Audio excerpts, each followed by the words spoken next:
भूलते हैं, इनको भी घुटनों पर आना पड़ा और रात को हाउस बुलाना पड़ा, रात को पार्लियामेंट बुलानी पड़ी और पार्लियामेंट में विधेयक लाकर प्रस्ताव रखकर पास कराकर सुप्रीम कोर्ट को दिया गया कि भैया जैसे पहले था वैसा ही कर दो।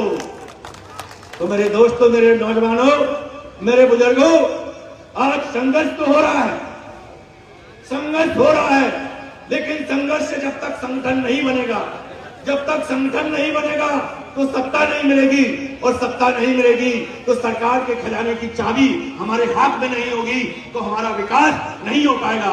हमारे बच्चों को सरकार के स्कूलों में अच्छी शिक्षा नहीं मिलेगी, हमारे पढ़े लिखे नौजवानों को सरकार में नौकरियां नहीं मिलेगी, हमको थानों में न्याय नहीं मिलेगा।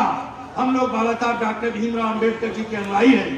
बाबा साहब ने कहा कि राजनीतिक सत्ता ही वह मास्टर चाबी है जिससे सभी समस्याओं के ताले आसानी से खोले जा सकते हैं। यदि हम बाबा साहब के अनुयायी हैं तो हमको संगठन भी बनाना पड़ेगा, हमको सत्ता को अपने हाथ में लेना पड़ेगा, और जो हमारा भाई हमारे बीच में संघर्ष कर रहा है उसके लिए हमें खून पसीना बहाकर एकजुट होकर भाईचारा बनाते हुए उन्हें ताकत देनी होगी। बहुजन समाज के हजारों साल से गुलाम लोगों को आजादी की तरफ ले जाने वाले आजाद समाज पार्टी के राष्ट्रीय अध्यक्ष आज हमारे बीच में हैं, भाई चंद्रशेखर आजाद। मैं चाहता हूं कि आप लोग उन्हें सुनने के लिए आए हैं। मैं आपके बीच में हमेशा से आता रहा हूं, यहीं का रहने वाला हूं। मैंने ये संकल्प लिया है कि मैं किसी समाजवादी पार्टी या भारतीय जनता पार्टी या कांग्रेस में जाकर वहां घुटने नहीं छूंगा, पैर नहीं छूंगा। मैं सम्मान के साथ, स्वाभिमान के साथ इस विजन मूवमेंट को चलाऊंगा, भाई चंद्रशेखर भाई का साथ दूंगा। हम मैं अपनी बात को समाप्त करता हूं और आपसे अनुरोध करता हूं कि आप लोग भाई को सुने। सबको जय भीम, जय भारत, खुदा। धन्यवाद भाई चित्तौड़ साहब।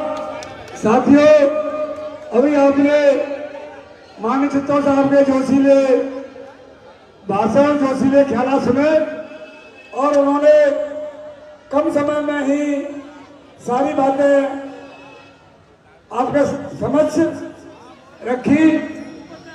साथियों, ये बात, इसमें कोई दो राय नहीं है कि जब से भाई चंद्रशेखर आजाद जी ने भीम आर्मी का गठन किया है, तो चाहे किसी की भी सरकार हो, भीम आर्मी, अगर कोई प्रशासन, पुलिस प्रशासन डरता है और अगर कोई कहीं पर जुल्म ज्यादती हो रही है तो सिर्फ वहां भीम आर्मी के लोग सबसे पहले पहुंचते हैं। और अगर कोई प्रशासन चाहे किसी भी प्रांत का हो, कोई भी सरकार हो, तो वह डरती है तो वह सिर्फ भीम आर्मी से डरती है। तो साथियों, इसमें कोई दौरा नहीं है। इसी कड़ी में जिनका आपको काफी देर से इंतजार था, मैं भाई चंद्रशेखर आजाद जी, राष्ट्रीय अध्यक्ष आजाद समाज पार्टी एवं प्रमुख संस्थापक भीम आर्मी चीफ आए और अपने ध्यान रखें। साथियों, हमारे चंद्रशेखर आजाद जिंदाबाद, जिंदाबाद। चंद्रशेखर आजाद जी संघर्ष करो, चंद्रशेखर आजाद जी संघर्ष करो, चंद्रशेखर आजाद जी संघर्ष करो। हमारे साथ है। साथियों, हमारे आजाद समाज पार्टी के ही मंडल कोऑर्डिनेटर डॉक्टर सतीश संगम जी एक पेन भेंट कर रहे हैं भाई आजाद जी को। सतीश संगम जी।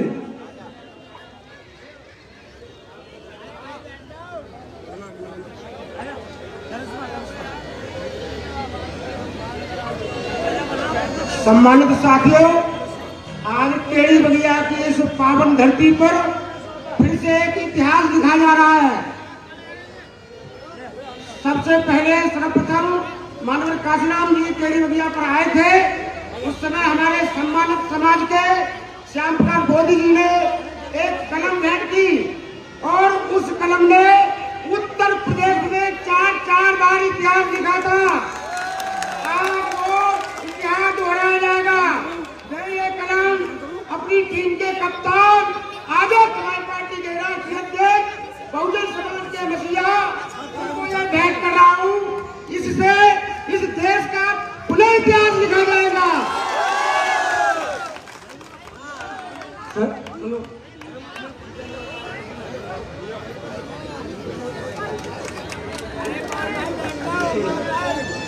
अब एक छात्रा है कुमारी करिश्मा, वो भाई को स्वागत करना चाह रही है। लड़की है, छात्रा है, वो बच्ची है और भाई का स्वागत करें।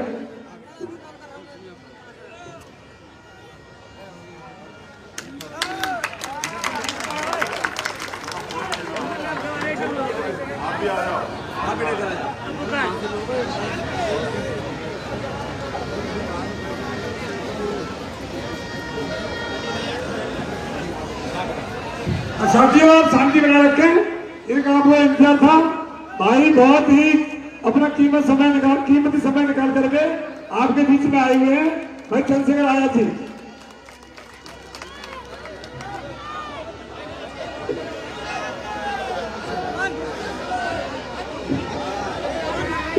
जय भीम।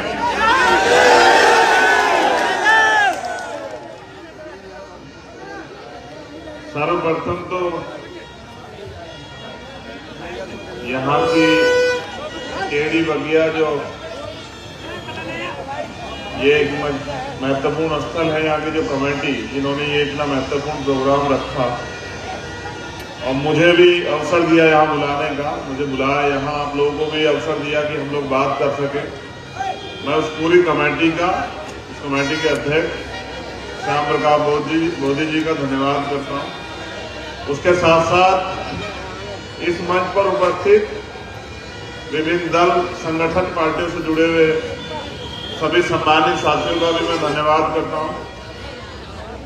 मैं आपको बड़े बड़े भाषण देने के मूड में आज नहीं, मुझे आपसे कुछ जरूरी बातें करनी है और मैं उम्मीद करता हूं कि आप मेरी बात को गौर से सुनेंगे। सुनना इसलिए भी जरूरी है कि जब आप सुनेंगे तभी आप समझेंगे और जब आप समझ जाएंगे तभी आप आगे काम करेंगे। आज 13 अप्रैल हम यहाँ सब लोग बाबा साहब डॉक्टर भीमराव अम्बेडकर जी की जयंती का जो उत्सव उसे मनाने के लिए इकट्ठा हुए,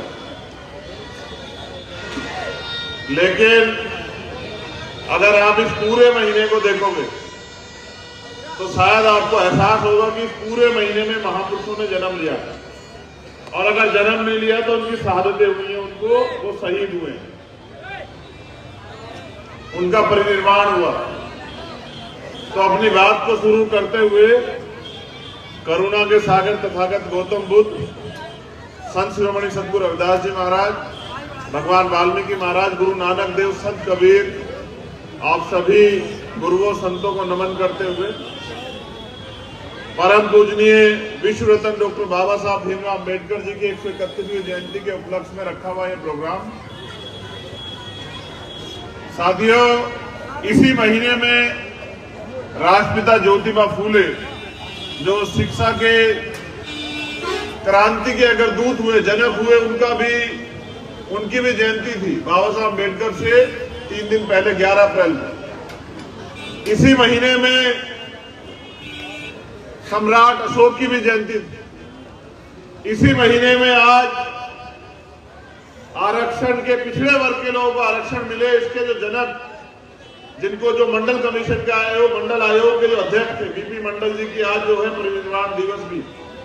उसके साथ साथ भारत में आज के दिन जलियांवाला बाग हत्याकांड भी हुआ था, इतने लोग शहीद हुए थे। अगर हम तिथियों में जाएंगे तो मुझे लगता है कि पूरी रात बीत जाएगी, मैं आपको गिनाता रहूंगा और आप लोग गिनते रहेंगे।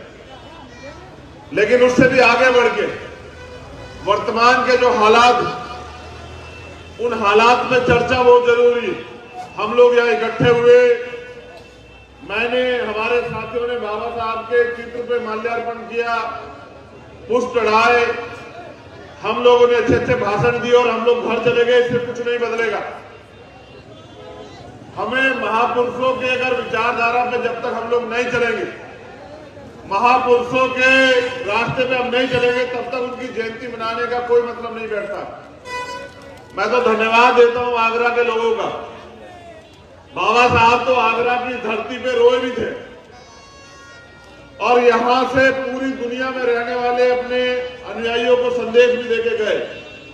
लेकिन मैं भी पिछले 3 साल से इंतजार कर रहा था कि भीमनगरी जाने का मुझे मौका मिले, और इस बार मैंने आजाद समाज पार्टी उत्तर प्रदेश के प्रदेश अध्यक्ष भाई सुनील चित्तौड़ जी से कहा कि चाहे 1 दिन, 2 दिन, 4 दिन, 6 दिन, कितने दिन लग जाए भीमनगरी में, मैं इस बार सारे काम छोड़ के भीमनगरी रहूंगा, आगरा ही रहूंगा। साथियों, मैं देखना चाहता कि पूरी भारत में इसकी चर्चा है कि आगरा में भीमनगरी का प्रोग्राम होता है, और भीमनगरी के जो अवसर है उत्सव को इतना बड़ा प्रोग्राम होता है, इतने लोग इकट्ठा होते हैं। मैं तो जानता हूं कि आगरा आपकी राजधानी, लेकिन फिर भी हर व्यक्ति के दिल में एक इच्छा होती कि भाई वो भी, उसको भी मौका मिले। मुझे आपने मौका दिया, फिर से मैं धन्यवाद करता हूं। लेकिन मैं आपको कुछ बताना भी चाहता हूं, हालात बहुत अच्छे नहीं। बाबा साहब अंबेडकर ने, नौजवान साथी मेरी बात पे गौर करें, बाबा साहब अंबेडकर ने कहा कि मुझे मूर्तियों में खोजने की जरूरत नहीं है, मैं किताबों में हूं, किताबों को पढ़िए, ज्ञान लीजिए। इसलिए वो लगातार शिक्षा पे जोर देते रहे। लेकिन मैं यहां बैठे हर शख्स से पूछना चाहता हूं, अगर हम बाबा साहब के सच्चे न्यायी, तो क्या हमने बाबा साहब के दिखाए हुए रास्ते में जाके बाबा साहब ने जो लिटरेचर दिया उसको पढ़ने का काम किया? हमारा जो इतिहास है उसको क्या हमने पढ़ने का, जानने का काम किया? और जो नौजवान साथियां बैठे, जिनको रीढ़ की हड्डी बनना है इस आंदोलन की, जिनको बाबा साहब के अधूरे सपने को पूरा करना है, मैं उन साथियों को भी कहना चाहता हूं कि जब तक आप पढ़ेंगे नहीं, समझेंगे नहीं, जानेंगे नहीं और अपने आप को समर्पित नहीं करेंगे अपने महापुरुषों के सपने के लिए, तब तक ये गुलामी की जिंदगी आपके जीवन से कटने वाली नहीं है। मेरी बात को याद रखना। मैं ये भी मुझे इस बात पे भी हंसी आती है कि मेरा समाज दुख पे भी हंसता है और खुशी पे तो वो उसको मौका मिल ही जाता है हंसने का। वो इस बात पे भी हंसता है कि जब मैं बहुत दुख की बात बताता हूँ वो तब भी हंसता है, और अगर कहीं मैं कोई खुशी की बात बता दूं वो उसमें भी हंसता है। और मैं फिर कह रहा हूं कि ये जमाने में बैठे हुए वो लोग जो चाहते हैं कि आपके चेहरों पे हंसी ना आए, वो आपके ऊपर रोज हंसते हैं, लेकिन उनकी हंसी आपको दिखाई नहीं देती, क्योंकि आपके और उनके बीच में एक बहुत बड़ा गैप। जब तक आपको उनकी हंसी नहीं दिखाई देगी, वो जो आपको अपमानित करने के तरीके ढूंढते वो आपको नहीं दिखाई देंगे, तब तक उन तरीकों को आप बदल भी नहीं पाओगे। अभी बहुत सीनियर मेंबर प्रकाश सिंह भारती जी, मैंने उनके बारे में बहुत कुछ सुना। उन्होंने कहा, वो बार बार जिक्र कर रहे थे कारवा का, उन्होंने कहा कि बाबा साहब ने यहां की धरती से कहा कि मैं बड़ी मुश्किल से तमाम तरह के अपमान, कठिनाइयां सह के इस कारवा को यहां तक लाया। अगर आप इसको आगे नहीं ले जा सकते तो मेरे बच्चे इसको पीछे मत जाने दें। ये यहां बाबा साहब ने धरती पे कहा। मैं बस ये कहना चाहता हूं कि एक इजराइल में एक पैगंबर हुए हैं, पैगंबर मोसेस, वो यही काम करते थे इजराइल में कि जो शोषित वंचित वर्ग है उन लोगों को जगाने का, उनकी लड़ाई को आगे बढ़ाने का, उनको इकट्ठा करने का काम करते थे। जब पैगंबर मोसेस चले गए, उनके जाने के बाद उनके अनुयायियों ने 10 साल के अंदर अपने महापुरुष का, अपने पैगंबर का सपना पूरा करके दिखाया, गुलामी की बेड़ियां काट दी। मैं कहता हूं कि लंबे समय से समय पे महापुरुष आए और आपको सिखाते रहे, समझाते रहे। अगर हम उनका सच्चा खून है तो बताओ तुम्हारी गुलामी अब तक क्यों नहीं कटी? कौन जिम्मेदार है, वो महापुरुष या हम लोग जो सुबह शाम या 14 अप्रैल या 15 मार्च को जागते हैं और जाग के 2 दिन के बाद फिर सो जाते हैं। 14 अप्रैल को बाबा साहब के आगे माले चढ़ाते हैं, 1 दिन के लिए अपना घर सजाते हैं और फिर पूरे 1 साल उनके सपने को कुचलने का काम करते हैं। उन्होंने जो वोट का अधिकार हमें दिया, अपनी ताकत बनाने के लिए, अपने जीवन को बदलने के लिए, उसको चंद सिक्कों में तोलने का काम करते हैं, बेचने का काम करते हैं। बताइए, हम उनके सच्चे अनुयायी हैं या हम उनको धोखा देने वाले लोग? एक बार हमें आकलन करना पड़ेगा। मैं एक कहानी आपके सामने रख रहा हूं और पुराने लोग जो मिशन से जुड़े हुए रहे वो इस कहानी को जानते हैं। हमारे रहबर मान्यवर साहब श्री काशीराम इस कहानी को कैडर में बताया करते थे। वो कहानी इसलिए रखनी पड़ेगी कि वो कहानी बाबा साहब ने भी सुनाई, राष्ट्रपिता ज्योतिबा फूले ने भी सुनाई, साहब जी महाराज ने भी सुनाई, मान्यवर साहब श्री काशीराम ने भी सुनाई, लेकिन मेरे समाज पे कोई फर्क नहीं पड़ा। जब तक वो रोज रोज रटाते रहे तो ये लोग रटते रहे, और जिस दिन वो चले गए इन्होंने उस कहानी को सुनना, बोलना, कहना बंद कर दिया, तो आने वाली पीढ़ी सीखेगी कहां से? ये कहानी आपको सीख देगी और ये कहानी आपको एहसास कराएगी कि मैं भाषण नहीं, अपना दर्द आपसे बयां करने के लिए आया हूं कि अगर आपको हाथम से अन्याय पे आपको दर्द नहीं होता है तो फिर आपको समाज की बात करने का कोई अधिकार नहीं है।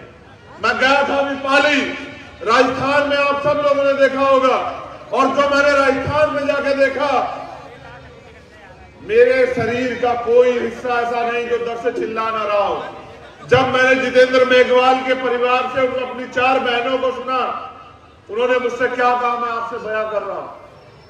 उन्होंने मुझसे कहा कि भाई इस गांव में हम राजपुरोहितों के घर के सामने से चप्पल पहन के नहीं जा सकते। अगर हम चप्पल पहन के जाते हैं तो उनके समाज के लोग हमें बेइज्जत करते हैं, हमें अपमानित करते हैं, तमाम तरह की अपमानित बातें कहते हैं। उन्होंने ये कहा कि आज भी हम अच्छे कपड़े पहन के वहां से नहीं गुजर सकते, मोटरसाइकिल पे बैठ के नहीं गुजर सकते, आज भी हम मूछे नहीं रख सकते, आज भी हम घोड़ी पे चढ़ के नहीं जा सकते।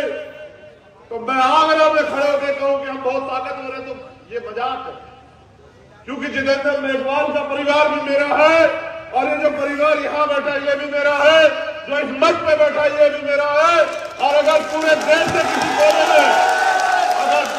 के किसी कोने में, अगर कोई गरीब है, शोषित है, सताया गया है, उसके अधिकार छीने गए हैं, तो मुझे मेरे बाबा साहब अम्बेडकर ये सिखा के गए कि अन्याय करने वाले से अन्याय सहने वाला ज्यादा दोषी होता है। मैंने जब उन 4 बहनों को सुना मेरा कलेजा ठंडी हो गया और मैंने ये वादा किया वहां कि 1 साल के अंदर राजस्थान से इस अन्याय को हम लोग इस गुलामी को काट देंगे, चाहे हमें कितनी मेहनत करनी पड़े। मैं इस बात की गहराई को यहां समझता हूं। वो जो कहानी मैं आपसे बताने वाला हूं उस कहानी पे गौर करना, specially Bhim army Azad Samaj party जुड़े लोग गौर करना कि मिशन जो है वो चापलूसी से नहीं चलता है, मिशन कुर्बानी से चलता है, मिशन त्याग से चलता है, मिशन बलिदान से चलता है, मिशन समर्पण से चलता है, मिशन हाथ पकड़ने से चलता है, और मिशन समाज को देने के लिए होता है, ना कि समाज को लूटने के लिए। एक जंगल था, एक जंगल जो बहुत हरा भरा था, तमाम तरह के जानवर उसमें रहते थे। उसके अंदर एक झील थी, बड़ी अच्छी झील, मीठे पानी की झील। हम तो वो लोग हैं जिनको पानी पीने का अधिकार भी जो है वो लड़ने से मिला, उसके लिए भी लाठियां खानी पड़ी। आज तो बिस्लेरी का पानी दिया आपने मुझे यहाँ पीने का, लेकिन हमारे रहबरों ने इसके लिए भी लड़ाई लड़ी। तो उस झील में पूरे जंगल के जानवर आके पानी पीते थे। एक दिन ऐसा आया कि सूखा पड़ने लगा, धीरे धीरे जंगल सूखने लगा। जब जंगल सूखने लगा तो झील भी धीरे धीरे सूखने लगी। और फिर एक दिन आया कि पूरी झील सूख गई, पूरा जंगल सूख गया। उस जंगल में रहने वाले जानवर इकट्ठा हुए। जब इकट्ठा हुए तो उनमें चर्चा हुई। कुछ लोगों ने सुझाव दिया कि भाई अब इस जंगल को छोड़ देना चाहिए। कुछ लोगों ने सुझाव दिया कुछ दिन इंतजार कर लेना चाहिए। कुछ लोगों ने सुझाव दिया कि भाई हमारा जंगल से क्या लेना देना, हमें तो अपने जीवन की परवाह करनी है, तो हम इस जंगल से कहीं निकल जाते हैं। पता नहीं कब बारिश आएगी, कब ये जंगल हरा भरा होगा, कब झील भरेगी। उसी जंगल में एक तोता भी था। तोते का भी नंबर आया। तोते ने कहा कि भाई मैदान छोड़ने से काम नहीं चलेगा,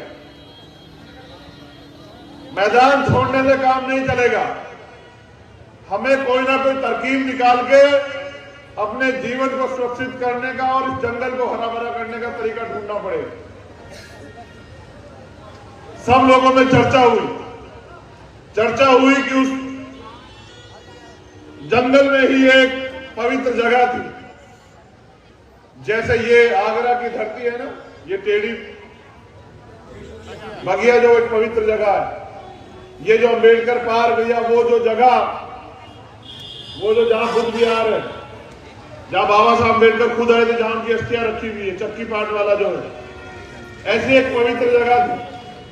तो पूरे जंगल के जानवर इकट्ठा हुए और उस पवित्र जगह पे चले गए और वहां जाके उस पवित्र जगह से उसके आसपास बैठ के चर्चा करने लगे कि जंगल हरा भरा कैसे। जब चर्चा करने लगे और कई दिन बीत गए तो उस पवित्र जगह से एक आवाज आई और उस आवाज से जो आवाज थी उसने कुछ कहा और उस आवाज ने कहा कि जंगल हरा भरा हो जाएगा, झील भी भर जाएगी, लेकिन उसके लिए इस दीवार के पिछली तरफ कुछ गुलाब के सफेद फूल है, उनको आपको खून से लाल करना पड़ेगा। मेरी बात पे गौर करना, जंगल हरा भरा हो जाएगा, झील भी भर जाएगी, लेकिन इस दीवार के पिछली तरफ कुछ सफेद फूल है जिनको आपको अपने खून से लाल करना है। अब चर्चा शुरू हुई, किसी ने कहा अगर खून भी दे दिया ना जंगल हरा भरा हुआ तो, किसी ने कहा कि भाई कौन देगा खून, हमें तो वैसे ही अपनी जान बचानी भारी हो, तो इधर खून भी दे दिया तो। कई लोगों ने अपने अपने विचार रखे। तोते का नंबर आया। तोते ने कहा भाई एक काम करते हैं, एक एक बूंद खून की सब लोग देते हैं, ना किसी की जान जाएगी और ये सबके खून से ये फूल भी लाल हो जाएंगे। तोते की बात को सब लोगों ने नकार दिया और सब लोगों ने तय किया कि हम जंगल छोड़ के जाएंगे, किसी और जंगल में जाएंगे। सब लोग जंगल छोड़ के जंगल से बाहर चले गए और जैसे ही वो जंगल से बाहर निकले उन्होंने देखा कि बारिश शुरू हो गई। बारिश शुरू हुई, पूरा जंगल हरा भरा हुआ और झील भी भर गई। सभी जानवरों में चर्चा बन गई कि यार देखना कोई हम में से कम तो नहीं है। जब गिनती हुई तो तोता कम निकला। सारे जानवर इकट्ठे होकर उस जगह की तरफ दौड़ पड़े, ये देखने के लिए कहीं फूल लाल तो नहीं हो गए।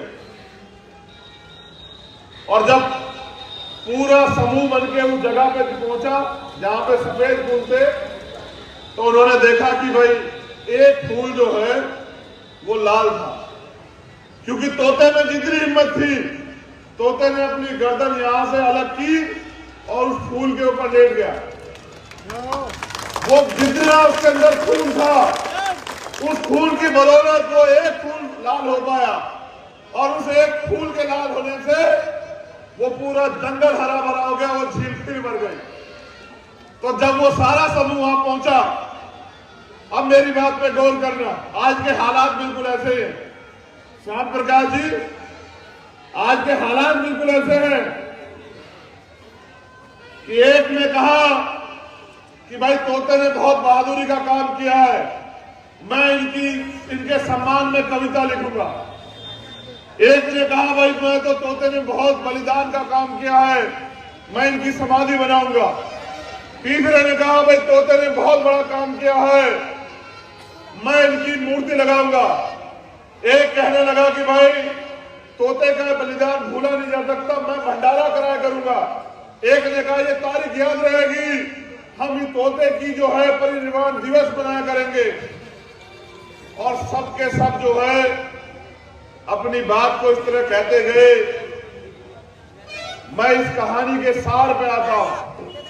अगर आप ये सोचते हैं कि बिना करे कुछ मिल जाएगा, बिना त्याग करे बलिदान के संघर्ष के कुछ मिल जाएगा, तो ये बस आपकी काल्पनिक सोच है। इतिहास गवाह है, हमने हर चीज लड़ के लिए है और हमारा हौसला पहाड़ से भी ज्यादा बुलंद है, हमारा हौसला समुद्र से भी ज्यादा गहरा है। आप 14 अप्रैल को मूर्ति पे माला चढ़ाने से अच्छा अगर महापुरुषों के दिखाए रास्ते पे चलोगे। तोते पहले भी आए, राष्ट्रपिता ज्योतिबा फूले के रूप में, साहू जी महाराज के रूप में, बाबा साहब अंबेडकर के रूप में, मान्यवर साहब काशीराम के रूप में, लेकिन हमारे समाज के लोग तोते की बात नहीं मानते। वो तो तोते की मौत का इंतजार करते हैं। मैं आपको पूरी ईमानदार से कह रहा हूं, अभी हमारे सीनियर साथी हैं, मैं तो बहुत छोटा उम्र में आपसे, मैं बहुत छोटा हूं आपसे उम्र में, लेकिन मेरे इरादे बाबा साहब अंबेडकर के सपने को पूरा करने के लिए आरएसएस और खालसा से भी ज्यादा बुलंद है। अगर वो एक, जैसे हमारे सीनियर साथियों ने कहा कि वो संविधान बदलना चाहते हैं, मैं आगरा की इस पवित्र धरती पे 13 तारीख के दिन रात को 11 बजे यह ऐलान करता हूं कि अगर उन्होंने संविधान की तरफ आग उठाकर के देखी, इसके परिणाम आरएसएस और भाजपा के लिए इतने हानिकारक होंगे कि दुनिया के इतिहास में कभी ऐसे हानिकारक परिणाम नहीं होंगे। आप मन छोटा मत कीजिए, आप दिल छोटा मत कीजिए। इतिहास गवाह है, हमने बलिदान दिया लेकिन झुकना नहीं सीखा। आरएसएस और भाजपा के इस सपने को भी जमीन दर्ज करेंगे और बाबा साहब अम्बेडकर के सपने को भी पूरा करेंगे। इस देश में दोबारा से मूल निवासियों का, बहुजनों का राज आएगा और उसके लिए जो कीमत चुकानी पड़ेगी, जो बलिदान देना पड़ेगा, उसके लिए हम तैयार। मैं फिर कह रहा हूं, जोश के साथ होश की भी जरूरत है। साथियों, तोता फिर आज आपसे कुछ कह रहा है। लड़ाई सेवक से शासक बनने की जंग है ये, और मैं आपसे ताकत मांगने के लिए आया हूं। अगर आप मुझे मौका नहीं देखेंगे तो मेरा हुनर कैसे देखेंगे? अगर आप मुझे अवसर नहीं देखेंगे तो मुझे लड़ता हुआ कैसे देखेंगे? मैं आज 13 अप्रैल की रात में जहां आप बाबा साहब को नमन करने के लिए आए हैं, मैं आपका खून होने के नाते, इस समाज का बेटा होने के नाते, एक गरीब परिवार से संघर्ष की लड़ाई को जो लड़ने के लिए आना मेरी इच्छा थी और मैं आया हूं। मैं बस आपसे ये कहना चाहता हूं कि हालात सामान्य नहीं, इन हालातों में हमें एक दूसरे की जरूरत है। इन हालातों में हमें एकजुट होने की जरूरत है। इन हालातों में हमें अपनी ताकत बनाने की जरूरत है और इन हालातों में हमें दुश्मन को संदेश देने की जरूरत है कि वो अपनी औकात में रहे। वो ये ना भूले कि ये डॉक्टर बाबा साहब अंबेडकर का देश है, ये मानवतावादी सोच का देश है। वो अपने गलत इरादों को भूल जाए। हमें मान सम्मान का जीवन जीने का अवसर अगर कहीं से मिला है तो संविधान से मिला है। हम जानवरों जैसा जीवन जीते थे, आज हमें समान अवसर मिले हैं। क्या आप चाहते हैं समान अवसर खत्म हो जाए? आज जो माहौल बना के इस देश के मुसलमानों के प्रति जो नफरत की आंधी चलाई जा रही है, जो माहौल खराब किया जा रहा है, मैं फिर यहां से कह रहा हूं, आगरा की धरती से बाबा साहब अंबेडकर का खून होने के नाते उन्होंने कहा था, जो मैंने आपको पहले भी दोहराया, कि अन्याय करने वाले से अन्याय सहने वाला ज्यादा दोषी है। मैं फिर यहां से भी कह रहा हूं धरती से, इस देश के मुस्लिम समाज के भाइयों के लिए, कि वो घबराए ना, वो कमजोर न बने। पूरा अंबेडकर वादी उनके साथ खड़ा है। इस सरकार की दरार दरे भी हिला देंगे, ईंट से ईंट बजा देंगे। आप मेरी जिंदाबाद करने के बजाय मुझे लड़ने की ताकत दीजिए और अपने हौसले बुलंद रखिए। इस देश में संविधान है और जब तक संविधान है कोई आपके मान सम्मान के साथ खिलवाड़ नहीं कर सकता। जो करेगा संविधान के अनुसार जो उसको सजा वो मिलेगी। मेरा एकमात्र लक्ष्य ये है, बहुत सारे तोते आएंगे, अपनी अपनी जिम्मेदारी अदा करेंगे। मुझे मेरी जिम्मेदारी समझ आ गई। मैं अपनी जिम्मेदारी अदा कर रहा हूं और मैं चाहता हूं कि जीते जी इस देश की सर्वोच्च कुर्सी पे जो दिल्ली में रखी हुई है, जो सपना था बाबा साहब अम्बेडकर और माननीय साहब काशीराम साहब का, वो जो अधूरा, मैं एक बार अपने जीवन में जीते जी इस दिल्ली की गद्दी पे बाबा साहब अम्बेडकर के अनुयायियों को देखना चाहता हूं। मैं यही बताने के लिए आपको यहां आया।